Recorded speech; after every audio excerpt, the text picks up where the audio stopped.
Hello guys! So for today's video, pang 10 days na nawala akong kasama dito kundi 2 pusa lang sa bahay ng amo ko. So ang ginawa ko sa ground floor, kinuha ko yung mga boots ni amo. Kasi ito talaga every month ay pinapolish ko. Every month talaga kailangan kahit hindi mo sinusuot yan, ipapolish mo siya. Para naman hindi siya masira yung leather. So, talaga namang leather yung mga sapatos ng mga amo dito sa Hong Kong. So, kailangan iingatan natin yan. So, ang gagawin natin ngayon, since tapos na ako sa aking pagpipintura, tapos na rin ako sa general cleaning sa bahay, hindi tayo sanay ng walang ginagawa. So, wala akong ginagawa, mas nakakasakit ako guys. Alam nyo ba? Nung 2-3 araw yata akong medyo naglaylo ng pagtatrabaho. After ko magpintura, anong nangyari sa akin guys ay para akong na-anxiety. Kasi nga, hindi sana yung katawan ko na walang ginagawa, guys.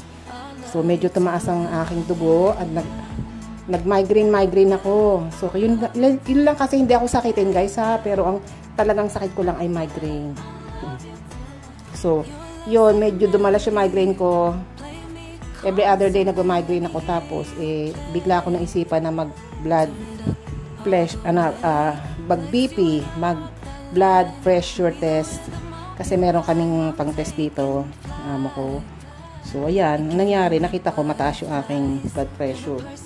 So kagabi nagpaalam ako sa amo ko, sabi ko magpapa-check up ako, sabi niya naman may pera naman ako iniwan sa'yo, gamitin mo. So yun, ang siste wala, simpleng headache lang, simpleng migraine lang, at yung pagtaas ng dugo ko ay accompanied talaga siya or cause siya nung pagsakit-sakit ng ulo ko. So yung pagsakit-sakit ng ulo ko, wala naman daw yun. Tapos okay naman daw yung BP ko kasi talagang nataas daw ang dugo pag tayo ay merong pain na nararamdaman sa katawan, lalo pa nga ulo. So yun lang. So kala ko may something na ako, kala ko na ako, kailangan ko mag-take ng medicine or mga maintenance ba kasi yung lahi namin ganun. So hawa naman ng Diyos, hindi ko pa raw daw kailangan. Yun nga lang, gumastos na ako ng 390 HKD. Ang binigay lang sa akin ay gamot sa sakit ng ulo. Actually, marami akong gamot. Pero kinuha ko na rin kasi pag ganun, pinamimigay ko sa mga kaibigan ko yung gamot para naman magamit nila. Para hindi na sila bibili. Kasi meron mga amo dito guys na hindi naman nagbibigay ng pang-check up, hindi rin nagbibigay kahit pambili ng gamot. So, yun lang masad dito guys. Na tayo guys. Ready na tayo para inis ng sapatos. Tsura ko. So, kinuha ko lahat ng mga bota o boots ni amo. At i-akalera ko dito para linisin. Kasi sa baba masyado mainit. Hindi ko madadala yung electric fan. Actually, binababa ko yan. Pero ngayon, wala naman akong kasama sa bahay. So, okay na ipasok ko dito yung mga boots.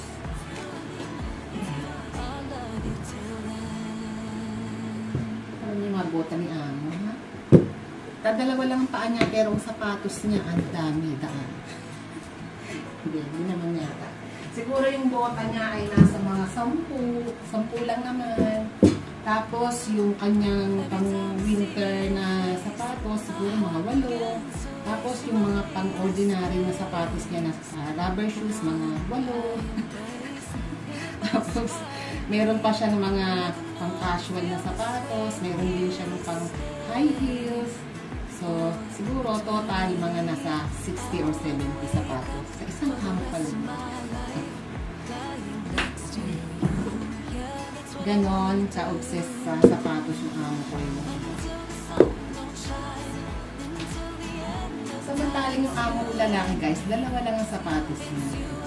Ito, 2 yung ganito niya, pero karaniwan yun, pag ayaw niya na talaga ng isa pa, natitira na lang ito pinakabago, tapos binibigay niya sa akin kasi magkapaas sila ng anak ko, so binibigay niya sa akin kasi napapakinabangan anak ko, tinan niya naman talaga ang gaganda ng quality ng mga sapatos ng amo ko. Pag medyo upod na yan, konting upod lang yan, papalitan niya na, bibigay niya sa akin. So syempre pa, hindi mawawala ang istorbo sa paglilinis ko yung aking pusa. Kiss mo nga ako! Ayun, naaamoy niya na yung amo niya kasi miss na yung tatay niya at nanay niya. Ngayon, nawiwindang siya kasi naamoy niya yung amoy ng sapatos ng tatay niya. Don't touch it.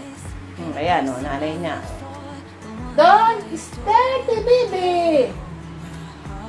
Alam niyo ba guys, yung alaga ko, since 10 days na kami na walang kasama dito, miss na miss niya na yung amo kong babae. Miss na miss niya na guys. Alam niyo ba, pag gabi yan, tinatabi ko, ayaw niya sa akin kasi natabi yan sa kama ng nanay. Ayan. Amoy mo si mami. Ay! Ouch! Ano tigar niyang kamo guys? Ay, sige, maglilinis muna ako ha. Linis muna tayo. No tigar.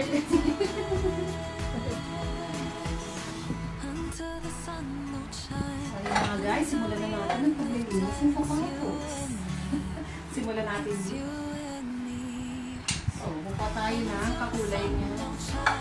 So, siya ay black. So, black ang gagawin natin. Huwag niyo tingnan yung lipstick ko. Yan na yan.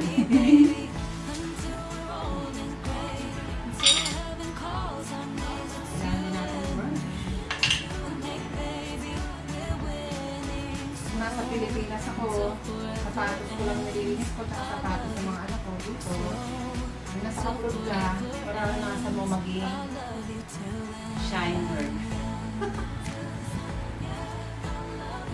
Ganun niya ba guys? Kung mag-isa ka lang sa bahay, gumawa ka ng paraan para mawibili ka. Kasi katulad ko, medyo lalo ako sa pagtatrabaho kasi nga, sabi ko, ang tagal pa naman lang uuwi, halos 3 weeks silang mawawala. So sabi ko, hindi ko muna bibiglain yung trabaho. Problema, nung nabakante ako, pahiga-higa lang ako, doon pa ako mas napagod kasi sumakit ang ulo. Kung para sa trabaho ko ng trabaho, nawibili ako. Hindi ako nakakaramdam ng mga sakit sa katawan. Baliktadan ako. Baliktad talaga. So gagawin natin dyan guys, ay pupunasan muna natin siya ng leather cleaner. Yung pang-polish. Yung black. And then, after nyan ay i-brush natin siya. Ay, makakasal yung ginagawa ko. Ayan. So, nakatuyo na siya. Tapos, ito naman yung time na i-brush ko siya.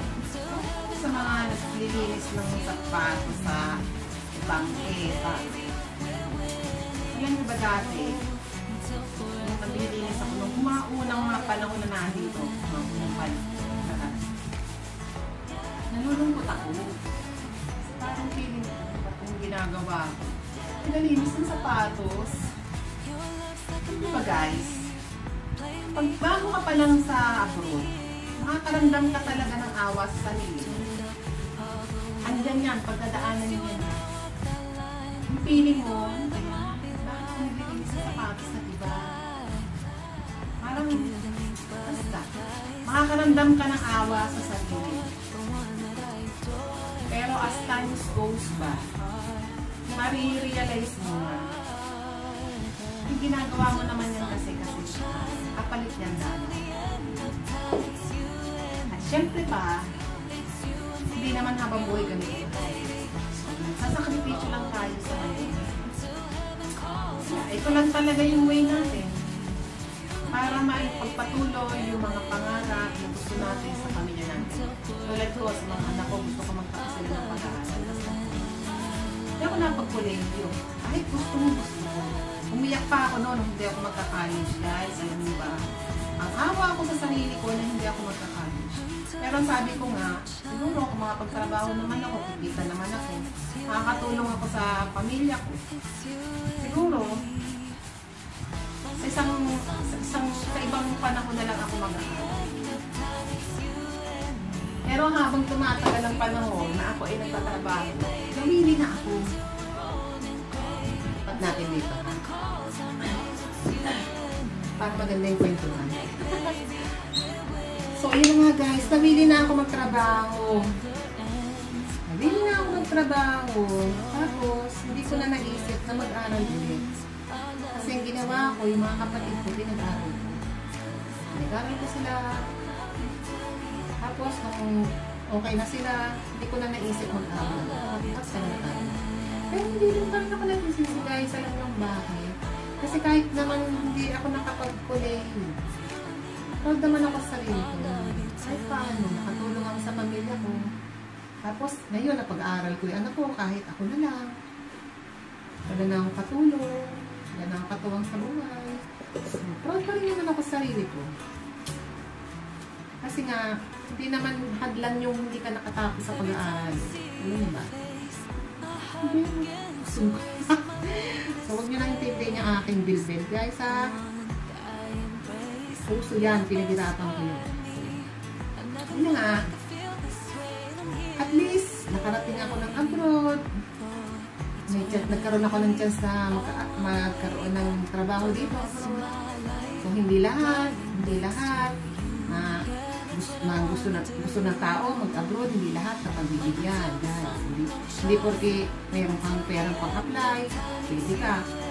So, may mga bagay na naghahadlang. So, ibig sabihin hindi para sa iyo. So, ako, isa sa mga sinuwerte na mabigyan ng chance na makapagtrabaho. So, yeah, pasalamat ka.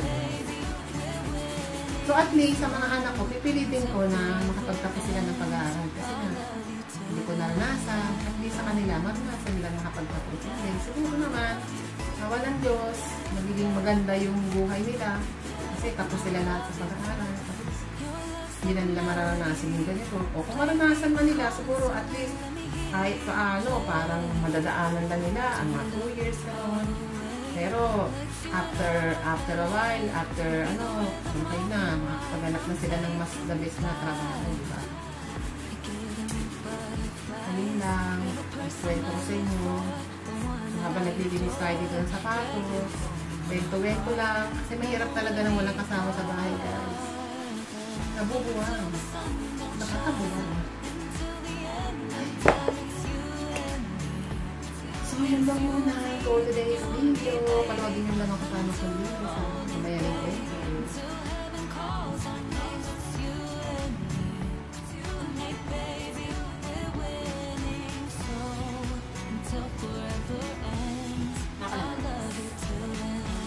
Sa pasa, ang nasabi ko sa inyo, kahit anong edad mo, kahit anong estado mo ngayon, huwag kang mawawala ng pag-asa, mangarap ka pa naman. Huwag ka makontento. Kasi ako yung taong hindi ako nakakontento. Pag na-achieve ko na yung mga goals ko, nag-set na naman ako ng bagong goals. Ganun ako. Kasi meron akong masabi ko na aking mentor. Ang aking mentor ay si Chinkitan. Sabi ni Chinkitan, lagi kang mag-set ng goal. Tapos, pag narating mo na yung goal na yun, set ka na naman ng another goal. So, yun para sa pagkakaintindi ko. So, ganun ako. Pag meron na akong na-achieve, tapos, okay yun, set na naman ako ng bago kong goal. So, ngayon, may bago akong goal. Hindi niyo pa alam. Later ko lang papaalam sa so, sabi ko lang sa sarili ko, hindi pala hadlang yung edad mo para mas mangarap ka pa na mas better. So, palagay mo, kaya pong pangatawanan, kaya mo namang marating, bakit hindi mo try? So, soon malalaman mo kung ano yung bago kong goals sa buhay. So, ako na ikukwento sa inyo pag nangyari. Pero parating na ito.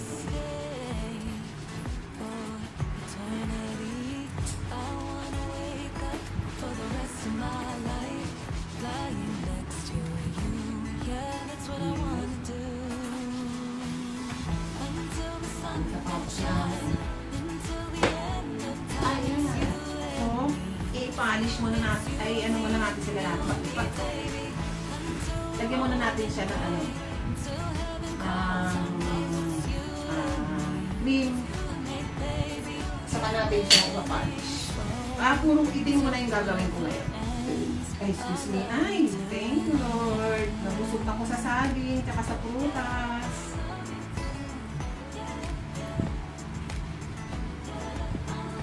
Alam niyo ba, in-stop ko na yung pagkain ko ng kanin kasi mula nung umalis ang amo ko ng kanin ako. So parang feeling ko, naisip ko pa baka kaya tumataas ang dugo magdala sa kanin.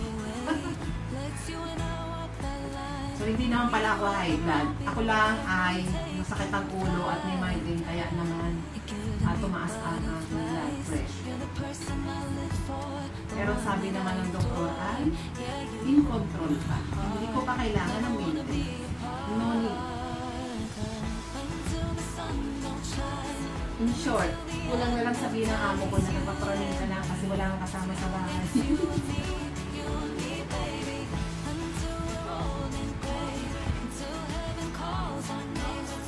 Hindi ako tuwag guys ha, hindi ako tuwag.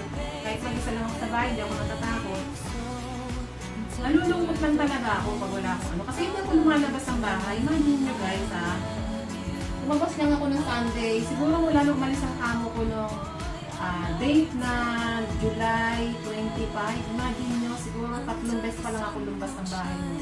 Yung isa Sunday, yung isa last week, tsaka sa hapon. Ngayon, pang-4. Pero kasi, pumunta ako ng doktor. Pero, pag namalengke ako, pang 3 days ko na yung pagkain, guys. Meron naman kasi dito. Tapos yung gulay naman, pwede naman i-stock sa net. So, ayun. Walang nakakausap. Mga busy naman dati mga tao sa Pilipinas. Pag pinatawagan mo, pinasagot. O kaya naman pag kinakausap mo naman sa phone ay may busy ibang kausap. So, hindi pa rin kayo magkaintindihan. So, ending, mag-isa ka na naman, manonood ng YouTube. Tapos, dadalawin ng lungkot. So, ayun. Hindi, masama pa akong higa ng higa. Ayan, nakakaramdam ako ng migraine. Mas gusto yata ng katawan ko para akong robot, trabaho ng trabaho, gawa ng gawa. Ganun yata ang katawan ko gusto hindi magpahinga, mas gusto pa trabaho ng trabaho. Ay nako. Paano ba naman? 16 years old pa lang, trabaho na ako guys. Alam niyo ba yun? 16 years old, nagtrabaho na ako. Kaya ang sistema ko ng katawan ko, parang makina. Takbo ng takbo. Pag hindi natakbo, pag nai-stack, ayun, nagkakasakit. Ay, nakabuhay. Nakakailan na tayo. Pang-4 na to guys. So, meron pang 1, 2, 3, 4, 5, 6, 7. 7 na lang. 7 na lang. Kasi yung mga, yung mga sapatos niya na hindi naman leather na. Hindi na nabili ng leather na sapatos si amo ng mga flat shoes. Karaniwan, mga synthetic na lang siya, kaya hindi na kailangan i-polish.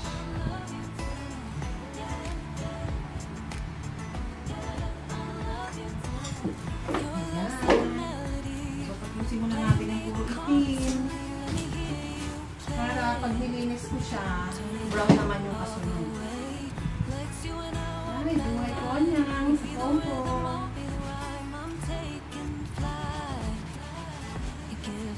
After kong tapusin to, yung mga salansala ng damit ni amo ko, naayos ko na. Imagine nyo guys merong walk-in closet si amo ko. Tinatanggal ko lahat ang damit doon. Tapos, iniisa ko siya ng tiklop. Tapos, ina-arrange ko siya may color, may category, kunyari cotton, o kung anong linen siya, kung anong fabric siya, pang winter ba siya, or pang summer, kinakategorize pa yun guys.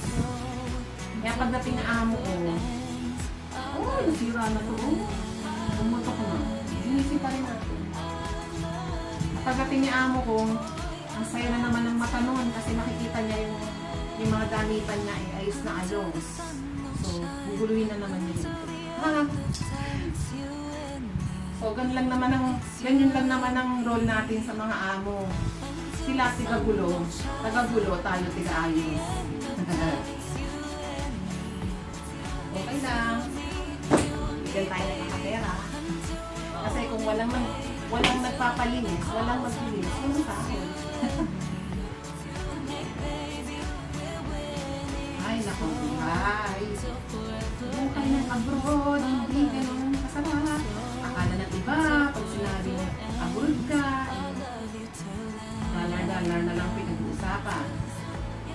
Hindi nila alam, yung buhay natin sa likod ng camera, magpupost tayo ng nakapostura, magpupost tayo ng makeup na makeup, magpupost tayo ng nakain sa labas, hindi nila alam. Ganito ang buhay sa loob. Yung Monday to Saturday, ganitong buhay. One day lang sa isang linggo na makikita ka na nakaayos. So, ganito, tsura. Tapos, pag lumabas, mukhang madam. So, di ba guys? Sipin nyo na lang, habang ginagawa ko itong video na to, kinakausap ko yung cellphone ko. Pero syempre, pag napag-upload ko na to, makikita nyo na parang kayo na yung kausap ko. Di ba? Hindi kasi ito live. Ito ay video recording. So, mamaya, pag in-upload ko to, magre-react kayo. So, mag-react naman kayo ha, para naman kahit paano, may engagement tayo. Ay, buhay. Buhay, upload, hindi ganon kasarap. Akala na iba, uy, upload na rin ako, uy, apply ako dyan. Sige, punta kayo dito. Alam nyo ha, pagdating nyo dito, makakulture siya kayo. Ang masaklap pa, hindi lahat ng OFW nakakatagal. Marami ang napunta dito. Minsan days pa lang guys, alam mo, days pa lang umuwi na sila. Yung mga tipong masasyak sila na ang pagkain lang at raso lang. Ang kanin nila, isang ganun lang. Na magugulat sila na ang ilalagay sa kontrata nila may sarili silang kwarto. Tapos pagdating dito guys, tutulogin sa sala o sa kusina. May mas malala pa. Ang kwarto niya sa banyo. Imagine mo. Katabi niya yung toilet. My God. Alam niyo bang merong ganito sa mundo? Hindi lahat dito masarap ha. Akala niyo ba? Sabihin ko sa inyo. May balita kayo. Mga kamag-anak. Ano nararanasan nila dito? Meron kami yung isang kababayan dito. May tayong kababayan dito. Ang isa na nakita ko na pinicturan niya yung sarili niya na talagang, imagine niyo guys ha, opo siya dyan. Ito yung bowl. Tapos yung mga gamit niya andyan sa sabi. Tapos yung maleta niya. Tapos ang higaan niya, parang meron lang siyang siguro, hindi ko alam kung meron pang pinrovide sa kanya na parang sa atin niya, no? Ang tawag doon guys, yung higaan na nakapold, folding bed. So hindi ko alam kung may folding bed o talagang direct sa floor ha. Ang tulog niya, grabe. Parang sa akin yun. Sa akin gawin yun guys. Ay, naku. Huwag naman. Pagwagi mo na ako sa trabaho. Huwag mo lang akong gagawin ganun. Kasi parang sobrang nakakaano yun guys. So, parang sobrang nakaka-degrade na. Parang sobrang tinapakan na yung pagkatao mo. Hindi mo, patutulogin ka sa toilet.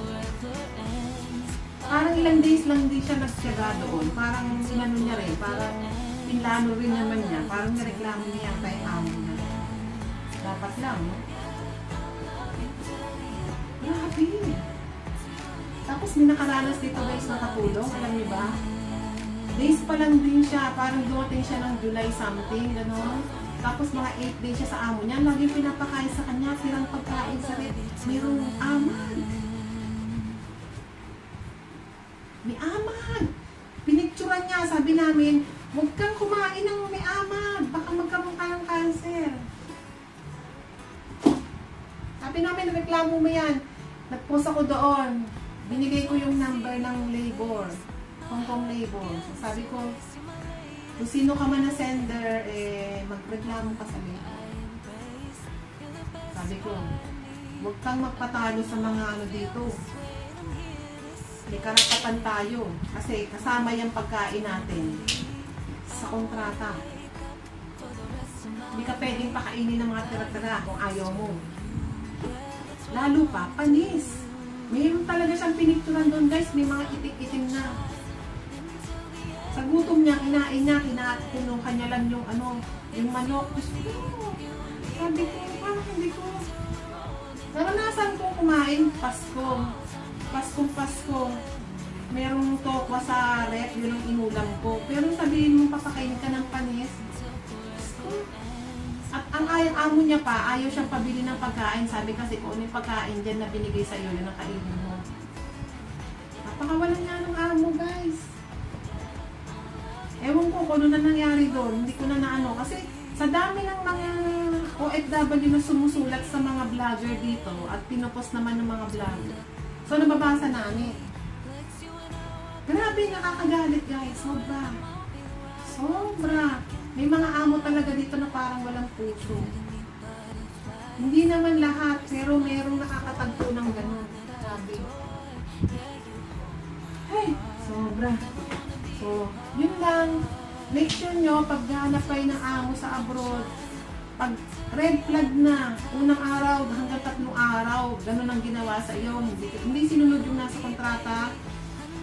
Masyado kang minamaltrato. Huwag kayong magtiis. Bumalik kayo sa agency nyo, magreklamo kayo, at ireklamo nyo sa labor. Grabe. Okay lang anilain ka sa pagtatrabaho, pero huwag kang gagawin ganun. Kainin ka ng panis, tapos papatulogin ka sa toilet. Grabe yun, grabe. So yun lang muna for today's video. Mahaba na to guys. Play ko muna. Makikinig muna ako ng YouTube. So, post ko na to, video ko na to. Panoodin nyo at mag-react kayo. Ay, thank you sa panonood. Bye! Hey! Bibing! Hi guys! Kamay ko. Dami ang girl. Girl. Dami ang girl. Diba uso ngayon yung guys? Dami ang girl. Bye!